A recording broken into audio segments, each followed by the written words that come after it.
Welcome to episode 44 of Cyclops is Waiting for Me, an X-Men the Animated Series weekly recap podcast. I'm JC, and I'm going to fight Rod. Okay. This is definitely not the second time we're doing this intro. And I'm Rod. I just put out an album. Let's see if this joke works the same way the second time. You might not like it because I didn't make it for you, but you can check it out on Spotify and all the things. But it's the first one I've done in 10 years, and I'm proud of it, even if you're not. So I'm not clapping for you this time. A Handsome Nostalgia. Yeah. Thank you. Anyway. Get that plug.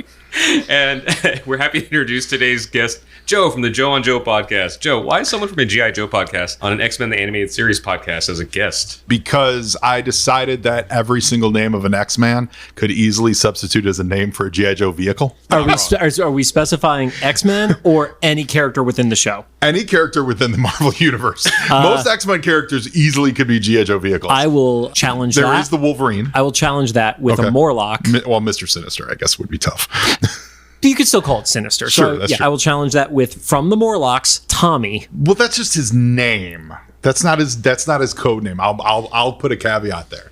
Code names. We don't know. Like Jean Grey. But Tommy's would be Tommy's a woman. Well, maybe. Yo, Joe, I'm gonna jump in the Jean Grey and take on that his tank. You know, like that's I am from the Joe and Joe podcast, and I love comics. I love X-Men. I've been into X-Men since I was about 12 years old. I'm a spry 47 now, so it's been a while. You don't look good. Yeah. Hey, thanks. Stop kissing ass because you fucked up the recording session, this Rod. Conversation later. But no, I love X-Men. So yeah, when I do my G.I. Joe podcast, so when JC asked me to be a guest on the show, I was like, absolutely. I got a huge X-Men collection. I from issue 95 to current. Almost literally, because Giant Size came out the month I was born in 75. Mm-hmm. And so I literally have my lifetime worth of X-Men. That is awesome. Yeah. So you have more in just your X-Men collection than Rod has read comic books in totality of his life. I was just thinking about that, yeah. Probably easily. Yeah, easily. The funny thing about G.I. Joes, though, a few years ago, I watched the G.I. Joe episode of Toys That Made Us. Yeah, it's great. And I had forgotten how nostalgic I was for that. Mm-hmm. And so... Did you cry? Probably. Yeah. G.I. Joe was a special thing, man. Yeah. I was born in 75, so Star Wars I was a little too young to really latch onto it. Mm-hmm. Like, I loved it, and I loved Star Wars.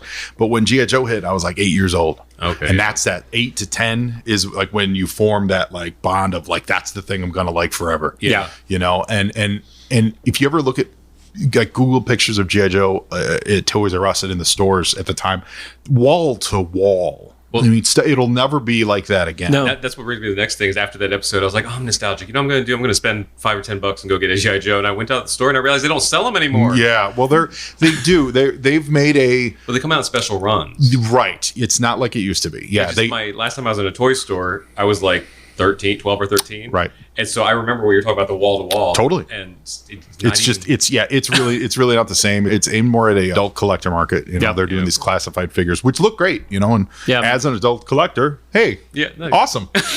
But it's tough. I love that. For a holiday once, I bought Joe a G.I. Joe, and Amazon it got so messed up in the packaging that it was literally open. Not like destroyed, but like the packaging was just opened at that point. So Joe's like, well, now I have it. Now I have an open Baroness. Yeah. She's great. That's so funny you say that too, because what brought me into G.I. Joe, besides a little bit of the cartoon, was when they started doing like the Street Fighter, Mortal Kombat action figures. Yeah. And so those are pretty collectible. Yeah. So a couple of years ago, I was like, you know what? I remember having the Chun-Li one, and I really like this. Mm-hmm. Like for a Christmas gift myself, I'm going to. You just like those thighs, right? Yeah, and the automatic kick. I was like, I'm just going to splurge $20 or whatever, and just get one to put like on my shelf or whatever. Yeah. And I ordered it in the package because that was the only one left, and Amazon delivered it. It was smashed, so the blister no longer in the package. It was just busted open, and I was like, did they do this on purpose? It's wild. They recently did a really cool mashup of the Megatron Transformer with a Cobra Hiss tank. Oh, wow. And it's the very first time it's an actual transforming G.I. Joe vehicle. Oh, wow. They've done mashup sets before, but the vehicle's never technically transformed. Mm-hmm. Right. This is a really good looking Hiss tank that transforms into Megatron. It's great. Everyone who ordered on Amazon got it shipped with a label on the box, not on the shipping box, on the Megatron box. Oh, no. I saw it all over the internet. Happened to my friend Matt. It was shocking how Amazon would think that that's an acceptable. It was a larger box. Don't get me wrong, but I've never seen it done with anything else. I have. There was something else I ordered. It was like a Funko, I'm pretty sure. Yeah. And it had a big sticker underneath it. And granted, luckily it was one that like wasn't going to be a valuable one. But I was like, if I was like, it's insane. Yeah, it's like you're literally doing adult collectors items. This isn't a toy for a kid that's going to get ripped up. This is adult collectors, and we keep shit in boxes. Yeah, and even if they don't know what if they don't know the niche of the adult collector, which I agree with you 100% there, it was a $90 product. Yeah. You know, if I'm ordering bath salts, I'm going to eat your face. Yeah. Like bath bubbles that are $90, it better come in a box, you know? Like it's wild. It was wild. So meanwhile, I order a single collar for my cat, and it comes in like a 16-inch box with 3 pounds of paper. Yep. Yeah, not even joking. Totally. And it's a tiny cat. Totally. Yeah. So G.I. Joe on Joe is the podcast, and you can find it pretty much on every podcast catcher. It's a watch along. I've covered all of the episodes of the show, and then we're now working our way through the comic book. We go page by page, panel by panel, with a real historian's eye to comics. I would talk about like other comics that were on the shelf during the month that issue came out and things like that, which my listeners really, really dig. It kind of gives a setting for what was going on at the time. I'm near the end of the run as we record this, and it's like 1994. Wow. So all of the other comics that were on the shelves were very angsty. Lots of extreme faces, lots of open jaws, you know. So it's a real dark time for comics. And just real quick, in case we lost it from the original intro, which we might have to scrap, what made you pick this episode to join us? So I love Nightcrawler. One of my first interactions with the X-Men, I didn't know who they were, was I read issue 139 and 140 of X-Men. I borrowed it from my cousin. And in it was Nightcrawler and Wolverine go on a vacation to Canada to get over Wolverine's angst about Jean Grey dying 2 issues earlier. And they encounter a couple members of Alpha Flight, and they fight the Wendigo. And it was great because it's this emotional bonding trip with Wolverine and Nightcrawler and their best buddies. And it was so formative. And I was fascinated by this dude and John Byrne's rendition of him. And like, who is this weird looking dude? And I love it. So I love Nightcrawler. So he was everybody's favorite, I feel like, when I was in school. He's great. Man. I used to like Cyclops the best back when I was a kid. Well, that's the greatest irony. Well, that's because Cyclops is great. All right. I've heard you guys slag on Scott on this show, and here's my take on it. I look at Scott. I'm a little older. So I look at Scott as a whole, the totality of who Scott is. And when you look at his early appearances, and I'm talking the first 15 years of his existence, he was the scrawny nerd who didn't know how to ask the hot redhead out. Yep. And he was suffering under the emotional weight of being the leader, while Daddy Xavier, put all the pressure on him. Xavier would go off on vacations and be like, Scott, you're in charge. Like tell all these other kids what to do, even though Warren, I think, is technically older than him, Beast is definitely older than him, but Scott was the leader. And he was older than Bobby. Like that's If anyone on that team had irritable bowel syndrome at age 18, it was Scott Summers. He was so stressed out, and he was skinny. They literally nicknamed him Slim, and he grew into this leadership role. And I'm talking over 20 years. It was this slow progression of him being more confident and everything. And by the time you get to the Phoenix Saga and the angst of losing Jean, and then they have him break out, and he goes off on his own. And the book even followed him. It followed him to Alaska. It didn't follow any other characters. Like when Hank left, he just went to the Avengers. He just joined the Avengers. Like they had him in Marvel Team Up. Well, no, I mean they would do stories with him, right. But like X-Men, the book wouldn't like check in and do a Hank story. Right. When Cyclops left the team, Claremont would write a Cyclops in Alaska story, right? Yeah. Bobby and Angel, they would go off form the champions, and they would just have champion adventures. It wasn't like the X-Men were going to check in on him with the champions. So by the time you guys get to Scott, he's this fully formed bro dude who now Jim Lee is drawing like a bodybuilder, right? In the big, version. It's a 90s version of the John Byrne outfit, which the John Byrne outfit I think is beautiful. Although my favorite is the Simonson X Factor look. I was going to say X Factor is by far the best. That's by far the best. That's the white. The white and the blue. Yeah, I like the white better than the yellow. That was the first action figure for him was in that version. He had it was quote unquote Cerebro that went on his hands. Nope. It It was like the little. No, the first version of the action figure was I can't remember what you're talking about. The white and blue, and you touched the thing on his back, and that was the eyes light up. Yeah, no, he came with a little accessory that. Oh, did he really? Like a little missile thing that it wasn't Cerebro. Oh, well, 90s and accessories were. They called it Cerebro, but That's funny. It went over with his two hands. He's gonna find the nearest mutant by shooting a missile at him. I'm gonna kill you. I feel like that was like a toy exec. Yeah. Like, oh, like was just given the thing to put on his hands. Like Cerebro's a word. Yes. Yeah. So, Like- so my point is, no one had more internal strife and a more internal personal struggle than Cyclops. No one. Yeah. Did. And then at a point, he has to fend off the advances of this 150-year-old creeper from Canada. Who's like shoehorning. Who's like he's like, you've got Mariko. Leave my girl alone, kind of a thing. So I do think once they get to the Jim Lee era, I think all that progress stopped. 100%. I agree. So if you're picking up X-Men from the cartoon and from that era in the comics, totally. Cyclops has not grown or changed much in the last 20 years. I agree. For clarity, that was the second version of him. Oh, which one are you talking Because about? that's the one that has because the outfit of the original was the white and blue. This was I remember the white and blue one. Well, that's on the package. Yeah, the card has this. That's the card has the science in one. The white and blue one didn't come with that little guy. Nope. Oh, interesting. Nope. That's funny. I'll share these on Instagram. I'm screen capping now. You know what So that's my Cyclops hot take. So, you guys get what I'm saying. It was very possible, though, is either A, Mandela effect, I'm just from a different timeline, which is very possible. Yep. Or B, my little brother's the one who had all the Cyclops toys. Yeah. He could have just mashed up all the accessories, and they fit, because they probably used the same mold and put the thing on it. But, yeah, no, to your point, the Cyclops, I did definitely, 99.9% of my impression of him is from the cartoon. Yeah. And even as a kid, like John said, it wasn't that big of a deal. God damn it, he's right. Oh, okay, so he was with the original one. The 91 release had that. And then the 93 release. Just threw your phone.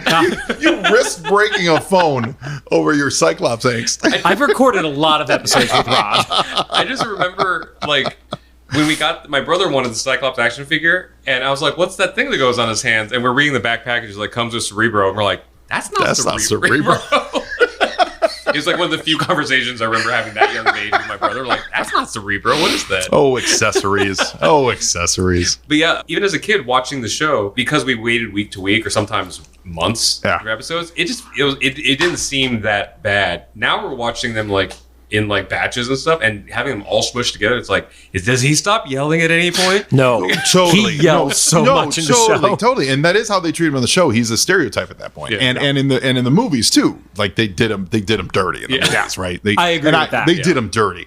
So that's why I love Cyclops, and I think some I know a couple of older fans from the shop and stuff who feel kind of the same way of as a whole. He's kind of the Nightwing of that universe a little bit, where he started out as this scrawny little tiny one thing with a big daddy presence and had to mentor and figure out his way in the world.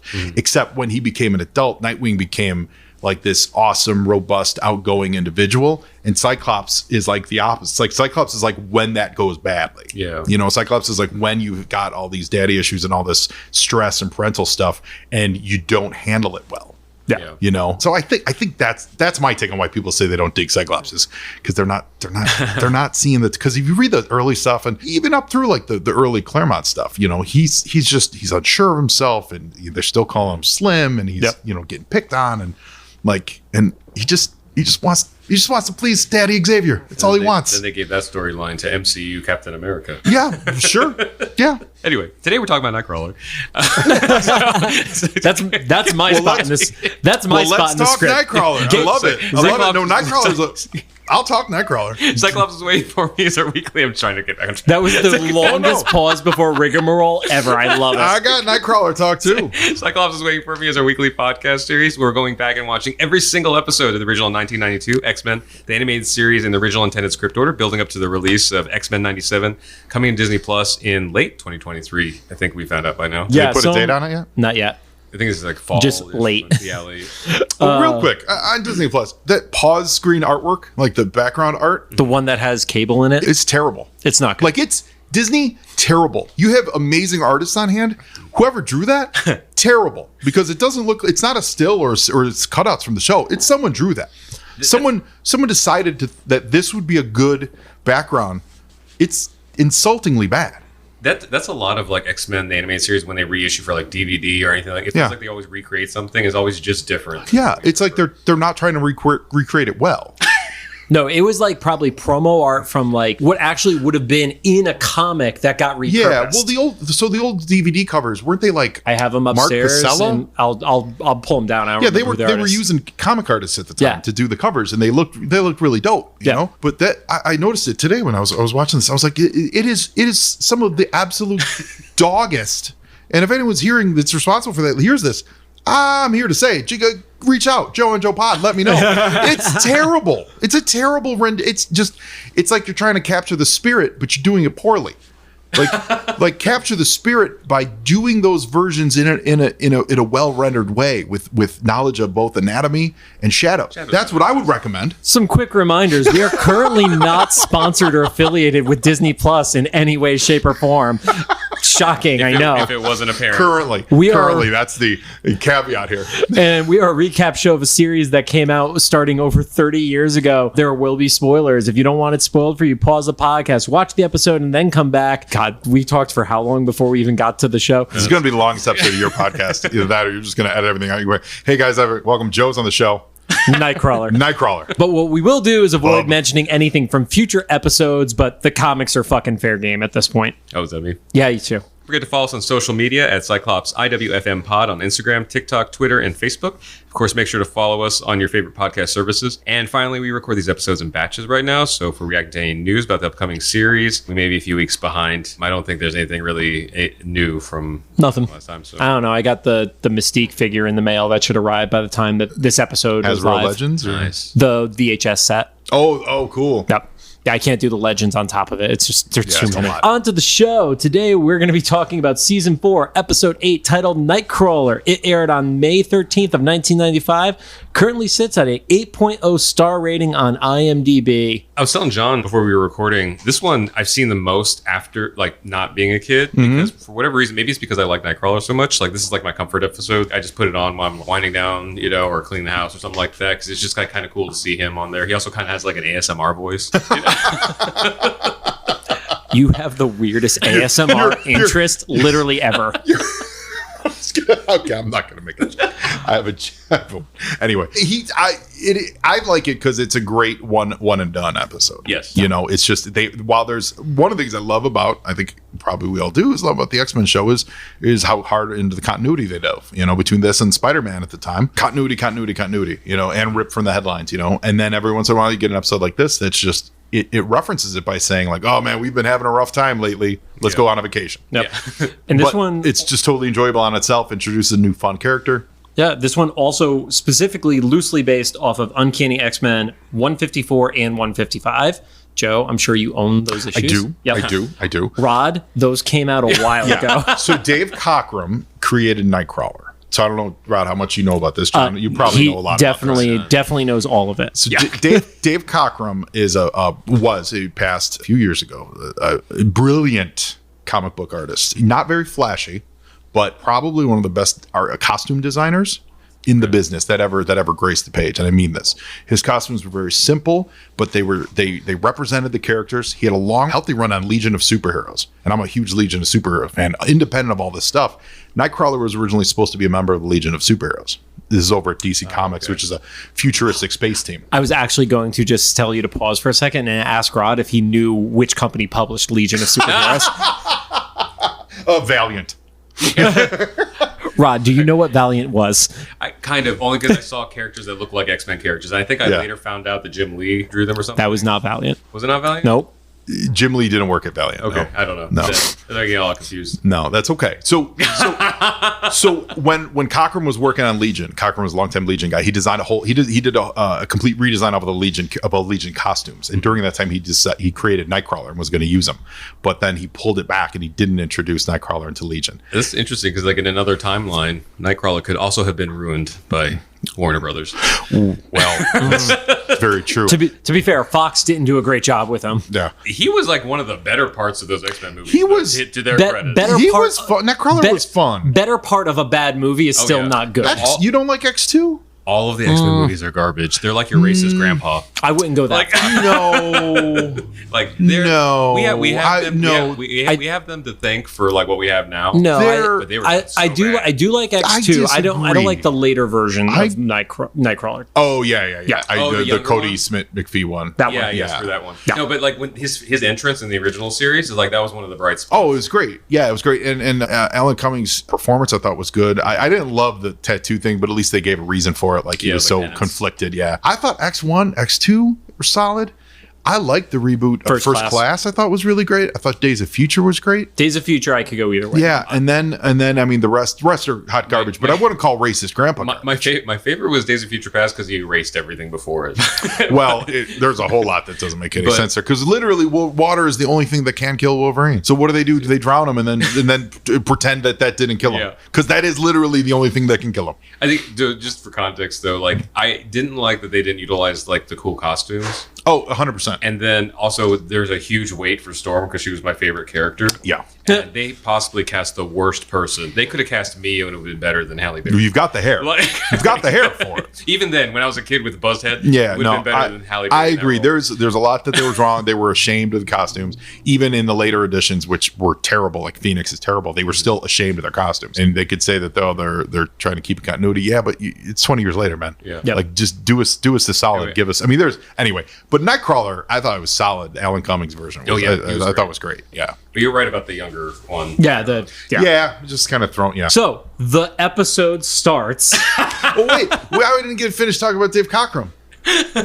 Go for it. So Dave Cockrum was the artist on Giant Size #1, which introduced all these guys. So he pulled that design in there. I think he did about 12 issues of the early X-Men, and then Byrne came in, and then Cockrum revisited it. So Nightcrawler was always Cockrum's baby. Nightcrawler was probably the most associated character with Dave Cockrum. Like that was his favorite thing. He did the Nightcrawler miniseries, which at the time they hadn't really. I That think was the swashbuckling one, right? yeah, I think the Nightcrawler miniseries, that probably Wolverine was the first X-Men miniseries they did, but then Nightcrawler was like the second. I feel like Wolverine came first, but it was one of the very early ones. Like X-Men weren't like getting miniseries left and right like it is today. It was, Yeah. you just had X-Men, you had Uncanny X-Men, that was it. And then right around that time, that 150-ish era. So what? Nightcrawler was after the Wolverine, the Frank Miller Wolverine one. He did this 4-issue Wolverine Nightcrawler miniseries that just dug heavy in the swashbuckling and the bamps and the little. And Nightcrawler's great. Nightcrawler's just a charming, delightful, bright, fun spirit. Yeah. If you've never read his Excalibur, like the Excalibur series, it's basically Nightcrawler's book. It's awesome. Okay. Episode.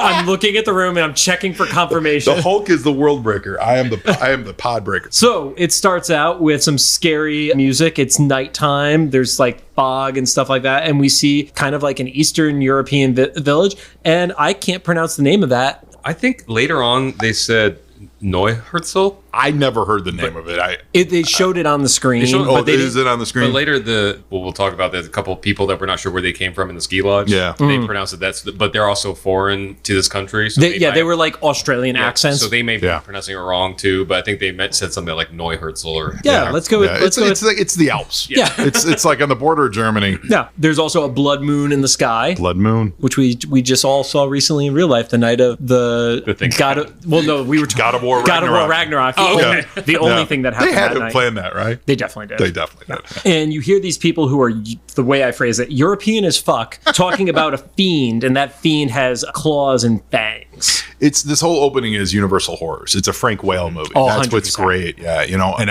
I love it. Yeah, angry mob with Torches. Yep, and that's true to his origin. That's how Xavier found him, and Right. Yeah, so you see a quick teleportation. Obviously, we know it's Nightcrawler. They're not shy about it being Nightcrawler. The episode's literally fucking called Nightcrawler. And he starts crawling down the walls. And Joe, maybe you could clarify this, because in the era that I've read him, I've never seen wall crawling as a thing for him. I've seen he uses like the tail to grab onto stuff and things like that. But Nightcrawler's got a couple power. Good call them powers. He's also technically not a mutant, but Nightcrawler's got a couple things that the artists and writers have forgotten about him. One, he blends in the darkness, and it's primarily due to the indigo fur that he has. He's not blue. Doesn't have blue flesh. He's blue fur. Oh yeah. Now his skin's probably blue too, imagine. That's something the movies got wrong too. Yeah. He's actually a really, really thin, very smooth, velvety like fur, and then that is supposed to give him the ability to just completely blend into shadow, ignoring the giant red vest that he's wearing. Let's all ignore that. And so real quick, that goes along with one of the things that we've seen since episode 1 is people don't look up because they've literally walked by giant sentinels on the sides of buildings and just not notice them. So let's just assume most people don't look up, and that's why they don't see him with the red. With the red, yeah. And if you're listening and for some reason not familiar with his look, he only has 2 fingers and he has thumbs, but they're more like they're not traditionally shaped like human thumbs. They're more. It's like all 3 fingers are the same style. So if you put your hands in a Vulcan-like salute and kind of bend them together, that's your Nightcrawler hand. And his thumb kind of is a little more centered in the middle of his hand to kind of give him a grab. The idea is that he is like grasping like an animal. Yeah. But one of the early things they had him do is that they said that his fingers were so supple and more animal-like that he could like pinch the wall and kind of crawl the wall. So he's not doing any kind of electrostatic, sticky like Spider-Man sort of does. Right. Although later they would like in the movie they gave him those little hirsute talons, which is a neat idea and probably more realistic to how Peter does it. But his is more like a staticky cling. That's always been. Nightcrawler is literally more like gripping. So if you threw him on a really slick surface, he wouldn't be able to stay. He wouldn't. He would definitely fall. Stone Monastery, he would have no problem kind of grasping it, like little just like an animal, like a gecko kind of a thing. Killing it at the rock climbing gym. Yeah, nailing him. Yeah. So as he's gripping to a wall, one of the women actually does look up. She crosses that 45-degree upward angle. The first one to defect the church. It's the old European lady from the Frank Gale movies, Una, what's her name? That would just like always be like, look, there's the monster. And she was in all those movies. Yep. You guys know what I'm talking about. She specifically calls this one the demon. The demon. Paul Stanley comes out. Yeah. Yep. And then at that point, somebody pulls out like a laser pistol. Originally, that was supposed to be a crossbow. Oh, really? I made a note about that because we joke about like how I guess like because of standards and practices, they can't use like guns in the show. Yeah, standard guns, but that was one of those things to make it slightly less realistic because this episode does get a little heavier from a realistic world perspective in a lot of ways. So that was one of the ways of like cartoonifying it up a little. So it's like these villagers they're still by candlelight, literally. Yep. And pitchforks. Torches and laser guns. Funded by Cobra. They're all funded by Cobra. That's the point. So when Nightcrawler gets shot at, this is where not only is he like going across the sides of buildings, he's literally running sideways. Like that's Nightcrawler's. Yeah, he's got that down. My note here says like he's like parkouring around town, but can he teleport? Yeah, he can. But in early days, actually teleporting took a lot out of him. When he teleported, and they've that's one of those things that in comics they've dropped a lot. People get characters get bigger and more powerful, and they forget all these little foibles that the early curators added to make it harder for them to just do anything. Right. And one of the things was it was actually a bit of a strain for him to teleport. And if he teleported with another person, it was a big strain. Yeah. And the other person would vomit, or they would, or they were like, it was really hard on them. But it was very hard on Nightcrawler to teleport with 2 people. So if they don't have him doing a lot, that comes from those early adventures where he would do it. But if he did it too much, oh my gosh, I'm wiped out. Yeah, well, I guess I just think through my lens of like being my 40s. It's just like, man, running seems so difficult. Oh, stop it. Stop it. I was watching that Ms. Marvel show. Tangent. Here we go, John. Tangent. Watching that Ms. Marvel show, and she's throwing the steps and running all over. I'm like, they got to fix that. She's just gonna run everywhere. You're exhausted after 2 blocks. Like she's a teenager. Yeah, I know, but they gotta work on that because I like that show, but like they gotta figure out a better way to use those powers to transport. Have a weird set of circumstances. I ended up getting to meet him and the whole cast of Ms. Marvel one night. Great. Basically, it was the Asian Oscars. I don't even know how to explain how I ended up there, but that girl has a lot of energy, so I buy it. Okay, all right, I'll buy it then. I loved it. I love the show, but just that scene where she's running off and she's making the stepping stones. I'm like, you turn the corner, you're going to be out of breath. Yeah, so I watched that and I was like, good for her while she's young. Yeah, right. Yeah. We are 6 lines into my notes. Hope you guys like Nightcrawler. Hey guys, submit this to the Potty Awards. Or whatever. Streamy Awards. Streamies. The streamies. Oh, I wish I was kidding. But at one point, he does kind of get cornered. And to your point, he does teleport Yes. away at that point, Yeah. Rob. We had to recharge. And then he gives a line where he says, "The heartless fools, they know not what they do."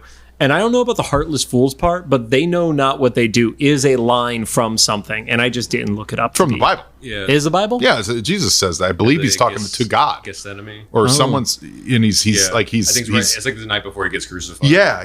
He's like, yeah, they know not what they do. Like, But they did don't he- realize the damage they're doing It's a to paraphrase. But yeah, Yeah, he didn't say heartless fools. Jesus say didn't heartless say that part. Okay. Barabbas, you heartless fool.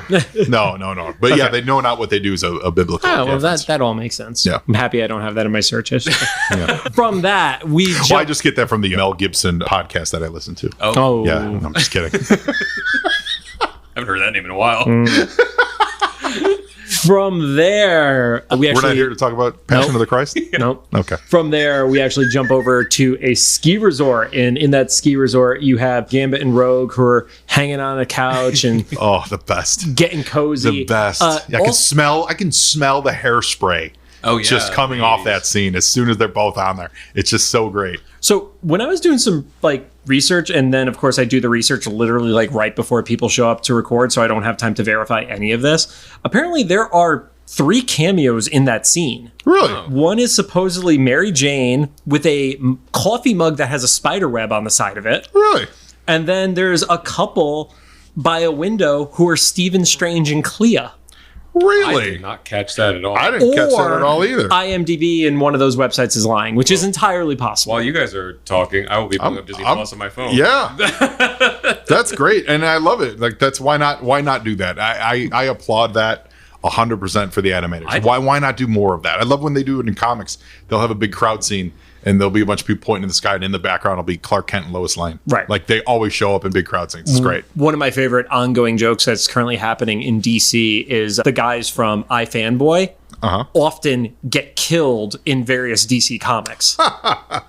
whether it's the name or their absolute likeness, they've been killed at least 15 times in DC comics over the years. You can tell in a lot of older books where the art style is a little more, and I don't mean this in a get off my lawn kind of way, but a little more realistic. A lot of the older artists just, like Neil Adams' school. Did you find it? How did I not see this? When there's a crowd scene, and if there'll I'm be going to take a screenshot. I rewound too far. in some crowd scenes, you'll see these generic faces, and then there'll be a really great rendered face, and that's their roommate or buddy. Jesus Christ. So Mary Jane will pop up right about here, and then Clea, Doctor Strange are right back here. So Mary Jane will be right there, and then. Oh, that's hilarious. And it's crystal clear then. That's not even questionable. Yeah, I'm going to take a screen cap so we can post it. Now, you're telling me Doctor Strange's mangled hands can hold ski poles, but he can't operate on anybody? He's not skiing. Oh, that's true. He's just drinking. Doctor Strange is doing what I do when I go skiing. I just stay in the lodge and I drink. So at that point, Gambit is trying to get cuddly with Rogue, but he's also instantly annoyed that they're with Wolverine, who's essentially a chaperone for them. Wolverine's sitting there in the corner like a voyeur, going like, "Slower, bub." I was wondering if Xavier sent him because they were like, just make sure they don't do the thing because Well, I'll say this though. Actually, I think they're there to help Wolverine because Wolverine seems now. So I didn't watch the previous episode. Is he just bummed out because of Dark Phoenix stuff, or was there did something happen? Did something go on in previous episodes that? So not the previous episode. The one prior to that though is Morph coming back, Right. and then proceeding to leave the team because he's not ready. Right, and Wolverine felt a ton of guilt about that because I left Morph behind. No, well maybe he shouldn't leave Morph behind. Yeah, right. Yeah, so I looked at it as that. It's more of a we need to get Groucho out of the house. I think that's a great thought because the last time we recorded that episode was 5 weeks ago. Yeah. So I forgot that was the episode until you questioned what happened prior. So that's because he's just so down. And this whole episode it's called Nightcrawler, but it's really about Wolverine. It's absolutely a Wolverine totally episode. a Wolverine episode. Yeah. And there's some comment where Gambit's trying to make a dig and Wolverine's like, I don't even know the meaning of the word happy. Yeah. So in the most get off your lawn kind of scenario. They hear a couple, and this is the couple in an Australian accent talking about the town that we can't pronounce with the demon. And Wolverine creepily goes over. He's like, did you say demon? Yeah. That is super creepers. Because imagine you're sitting there with your partner, and just having a that normal guy conversation, comes over. and the hairiest. There's that voyeur thing you're talking about, though. Yeah. He's like, say demon again. Say demon. Say demon one more time. How great would it be if the voice of that Australian couple was like a young Hugh Jackman doing VO roles, trying to make some early Hollywood money? Well, you know what I'm saying? Rod, look it up. Oh no, it's not. But you know what I mean. Yeah. You know. But also that's a great Easter egg because Wolverine, famous Australian from Pride of the X-Men, which we still have not watched. You guys haven't done yet. I've watched. Okay. I've not. Yeah. Well, I own the VHS. I love Pride of the X-Men. It's great, but he's totally Australian. I was telling how bad it was. Oh, I love it. I thought it was great. It was super true to those Claremont words. So now we have two guests who've said it's good. Yeah, you're wrong. Joe and Matt have both said it's good. Yeah, it's really good. I guess it depends. I don't think you would like it as a standalone, but if you like the comic accuracy, everybody said it's comic accurate. Yeah, in the animation is done by Sunbow, who did G.I. Joe. It's not bad. The animation is gorgeous. Like it's really solid 80s animation. But it wasn't come back to the it. Maturity that like this show is, it was no. It was the other 80s after school specials. Yeah. It was like Kitty Pryde learned to love herself at the end, Totally. Oh, totally. Yeah. Jump back, Gambit is trying to get Rogue to just like, let's just go to Monte Carlo instead. And it's like, that's like one of those like stereotypical like, oh, that's the vacation where you go to fuck. And Wolverine's like, I found something. Let's go have fun. Can I still watch in Monte Carlo, bub? Actually, my note here was like, Gambit's still flirting with Rogue. Wolverine cock blocks. They go on a mission. He wasn't gonna get any. Let's be real. Logan is Canadian for cuckold. I forgot to ask. Language on the show? Oh no. I said fuck really early in the episode. Good. My show is actually I keep mine clean. So I just want. So you're letting it out here. Oh, I do totally. Yeah. Every pod I guest on, I swear like a fucking cockleberry. Yep. And then if they ever listen to my show, I'm always like, "Gosh darn it, those cobras and those lasers." Just in case the kids want to listen to it. No, we are not that show. No. Was it the first or second episode? Both of us were like, between how much both of us swear you drink, and I think everyone's boning. Oh yeah, it's no possible way we can make this a family friendly. Oh, completely. And I prefer it that way. The one time the characters were actually set up for boning was the one time Rod's like, I didn't get that joke. I didn't catch that. They just went to the hotel, right? Anyway, I don't know what the reference was, but I'll explain Cyclops is waiting for me. Yeah. I have to leave, Logan. So as their way of getting from the ski resort to this village, they decide to ski. Gambit can't ski, ends up like spinning around backwards. Pulls a Sonny Bono. Yes. 4 years before Sonny Bono dies.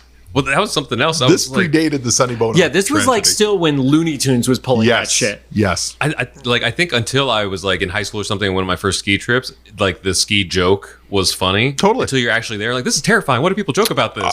I hate skiing. If you can't ski, like that's not one of the things you drag a friend along. It is it is frightening. You're going down that hill so fast, and I'm like, to what point? So I can go back up and do it again? No, I don't get it. I don't like it. I'm not a fan of it. And yes, or 3 years after this episode, Sonny Bono would die. And then shortly after that, Liam Neeson's wife dies from the same thing. That's how she died. I remember that one. Yeah. I remember that. There's a rash of tree murders.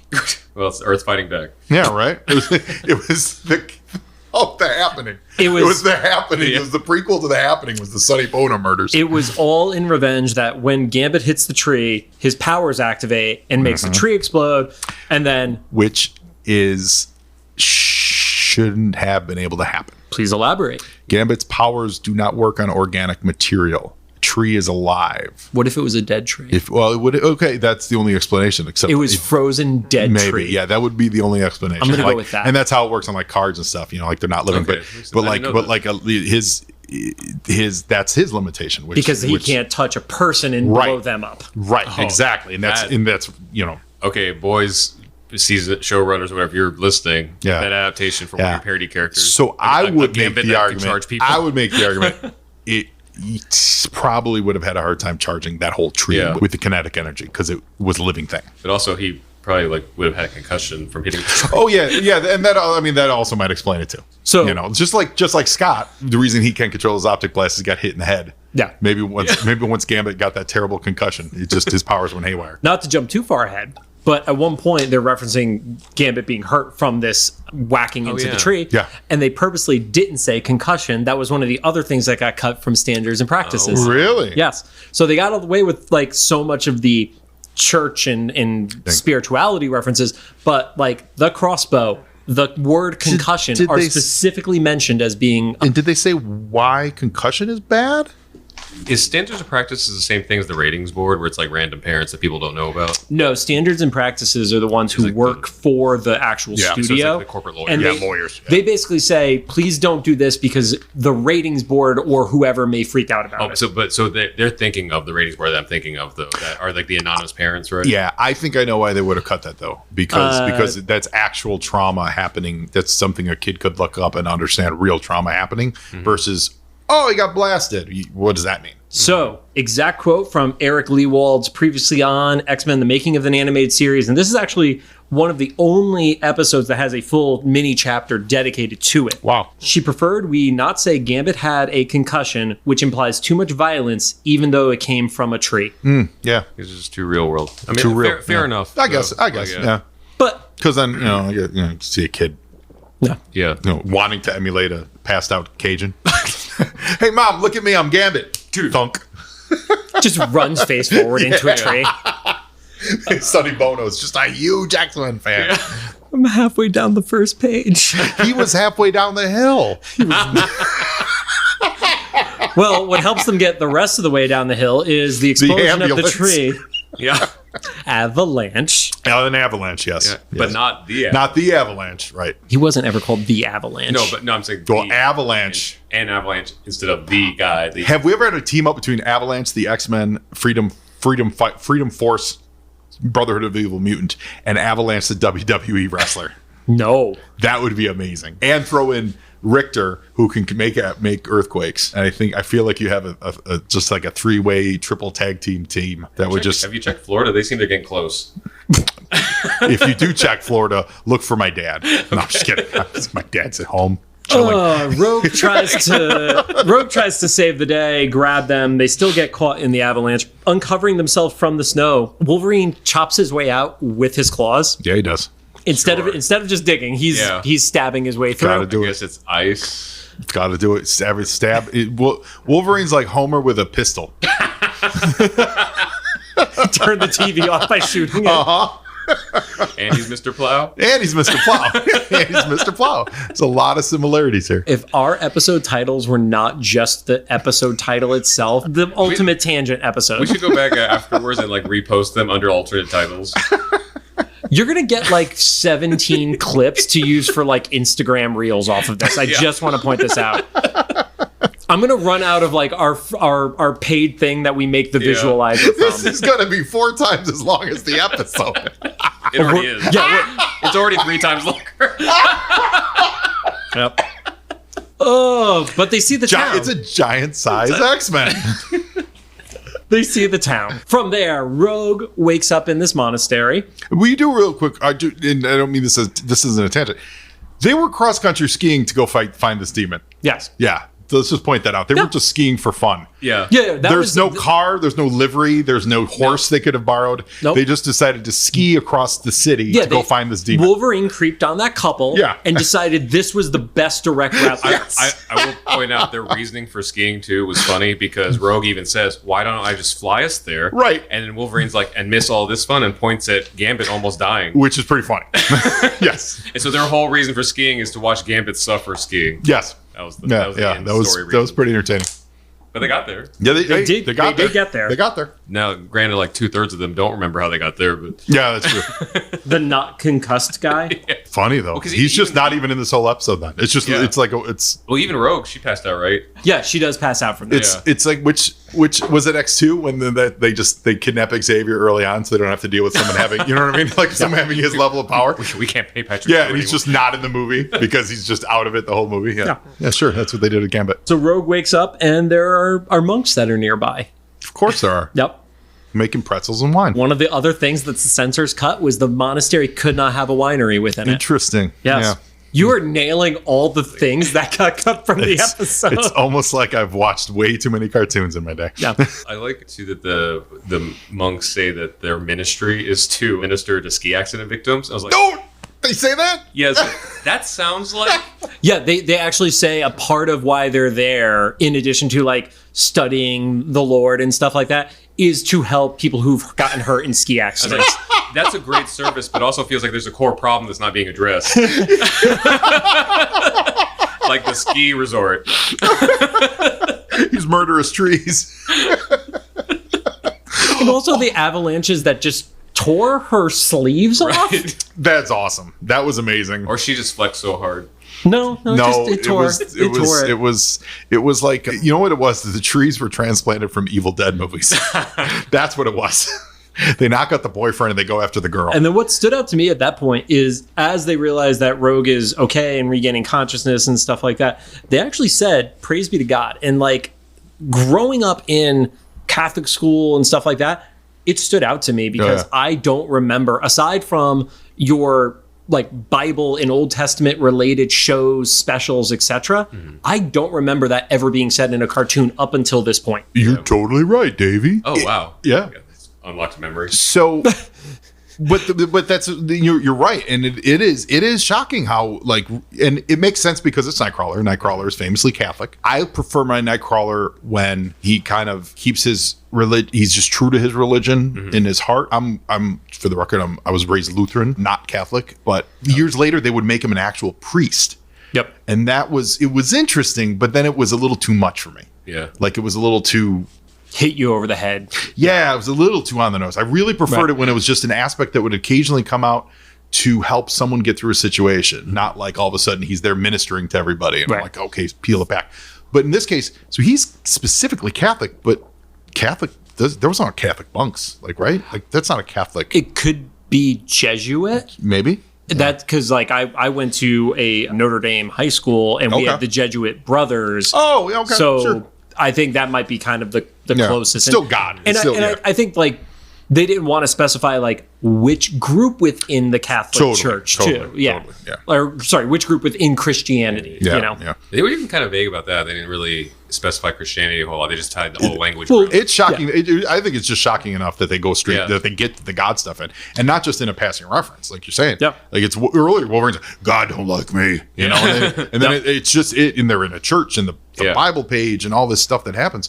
Like it's God. There had been some sort of argument with the story writers of the network of like this is core to his character, so it's important that this stays in. Had to be. That's a big part of that chapter where it was like every writer and Eric and they were all about it, and the executives were in support of it. They knew that the local affiliates and the advertisers would be the ones who might be nervous about it, but the two key people over at Fox who would go to bat for them, the ones who helped get the show, Margaret Lacher. Oh yeah. And I forgot the other person's name off the top of my head, but they actually went to bat of like, no, let's do this. Yeah, because it's character driven. You can always you just stand behind that. You know, we're doing it for character, and it works. Yeah, and Eric said as far as he and the other people that were a part of this process, this is the first time they remembered it being a part of something that was kids pop culture. Where are we? Oh yeah, halfway down the page. At that point, somebody is snooping, and we find out that that's Brother Reinhardt. Creeping. Yeah, just totally creeping. He is not a fan of Brother Michael, the one who's taking care of Rogue. He says, isn't this a terrible time with everything that's going on? I do have to say, I think this is great. And you have to do it in a show episode like this, where they're all monks, they're all wearing the same robes. Everyone has a distinct facial hair look. Yes. Yeah. Like the one guy's bald with the beard, the other guy has big shaggy hair. You really have to go for the facial / head hair to distinguish anyone from anyone else. And then you give the woman the robe. And this is where I was like, what is Rod's opinion going to be on this? Because the exact phrasing was, we don't want to make the natives restless. Yeah, it was because was it Reinhardt or one of the monks was like, I think it was Brother Michael. The nice guy. The nice guy said speaking of, now that you're okay, can you dress more modestly? Yeah. And then I think it was Rogan says like, well, wouldn't want to make the natives restless. It's some Alien 3 level stuff. Yeah. No, I mean, I agree. You go from like a bunch of dudes that probably not seen a woman in years. And now there's like one of the most attractive women you've probably ever seen in spandex in her presence. With her shoulders are showing. Rumor control! Rumor control! We got a pretty little lady here. Y'all gonna keep it in your robes? Rumor control! Which it's interesting because like I guess you're in their space, so how Sure, yeah. But at the same time, like, can you imagine telling a woman that could like absorb your life force, like put some clothes? But they don't know that. And also, let's be clear, it's just her arm. She's wearing a big old ski suit, like, she's not in her. She's not in her tight spandex. Yeah, but she's in a ski suit. But she's in skin tight clothing, and there's all these, I get it. Yeah, but you know what? Hey, listen. See, if Rod and I are different people. maybe your commitment to God isn't that strong. If just if the sight of someone's bare shoulder, all of a sudden you want to throw everything out the window. I mean, we actually we joke about that, but like I remember in the '90s, and so John grew up Catholic, I grew up Presbyterian and like non-denominational. Mm-hmm. And the purity culture was such a huge thing. I don't know if sure. you remember any of that? Like we were a bunch of kids from Connecticut. We did not have that. Well, how it actually panned out versus what. Every time I saw a kid talking about his purity ring, I was just like, the only thing we want to do is get some poon. That's it. It's all me and my friends talked about was wanting to get trim, and I'm using those words specifically because it was the '90s in Chicago. Yeah, and that is all any of us gave a shit about. And then you got some guys and you were like, I'm wearing my purity ring because you're using it as an excuse because no one likes you. That's why. It brought like weird attention. Early incels. Yeah, that's what it was, man. It was a little bit of that, and also like you also made like undue focus on something that like so not that it wasn't in your mind because you're a teenager and hormones and stuff, but then you also like in church, like we'd be one of the few places you might not even talk about it in like the general sense. It would just constantly be in sermons and True Love Waits concerts. Meanwhile, all you're doing in church is sitting there looking at all the other girls in church going like, what's up? Well, so like that's all you're doing in church. But see that was that is like a little interesting commentary of like the time, and then like asking Rogue to cover up and stuff. Yeah. At least where I went to church and stuff, the pressure was always on the girls to be modest and not the guys. Which is some bullshit. At the time, it's still to this day. Yeah, I'm just saying because I haven't attended church regularly in a couple decades. Yeah. Like, Me too. But like at that time, have you watched TV recently, Rod? But at the time, like it was like at youth group, like if a girl like was showing shoulder, they were like, go back home and put on something more appropriate. Yeah, don't even get me started. It's like my wife wants to lock men in cages. Yeah, she's like, you're blaming women because men are animals. Yeah, I mean, fair. I mean, we are. Yeah. I'm not saying we aren't, but like instead of trying to curb the maniacs, you're like, oh, it's your fault because you showed a little too much knee. Yeah, but this one was a little bit more fair because they are also wearing robes. So it's like, okay, it is. You're on their territory. Yeah.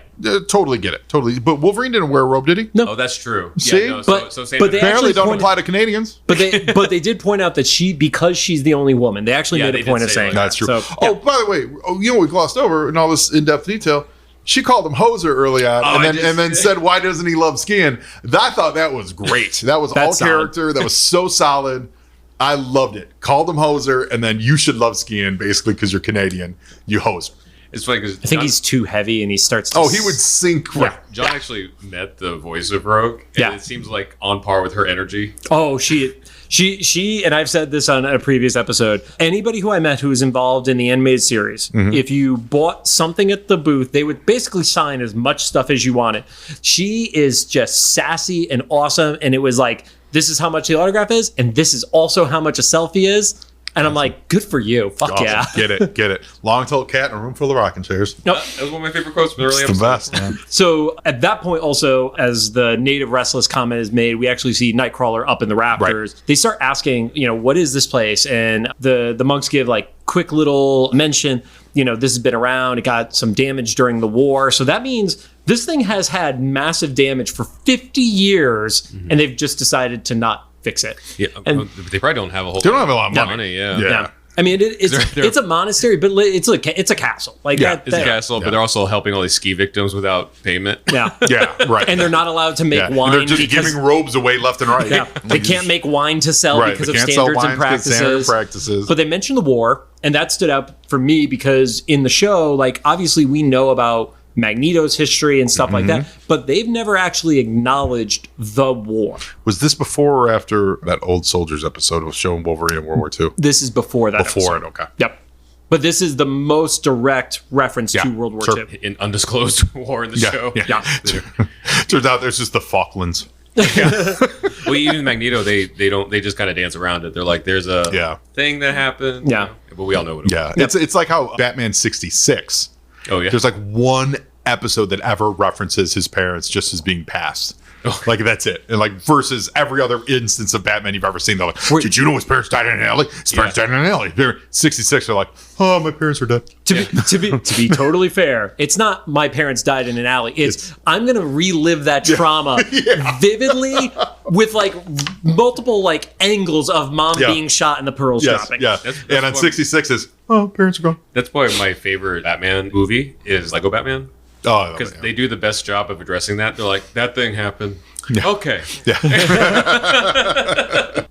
All right, so since the conversation with Joe has been going and it's fantastic, we want to extend this out to 2 episodes. We didn't tell Joe we're necessarily doing it, so we're just doing this outro without him. Rod, any thoughts on Nightcrawler? And I don't even know where we're editing this. Yeah, I have no idea where we're at right now, but you guys do. So thanks for listening. Welcome to Nightcrawler month. I'm half joking about that. We're not sure how long this is going to go. It's at least half a month. But Joe's great. This is awesome. Stay tuned for next week for the next part of the saga.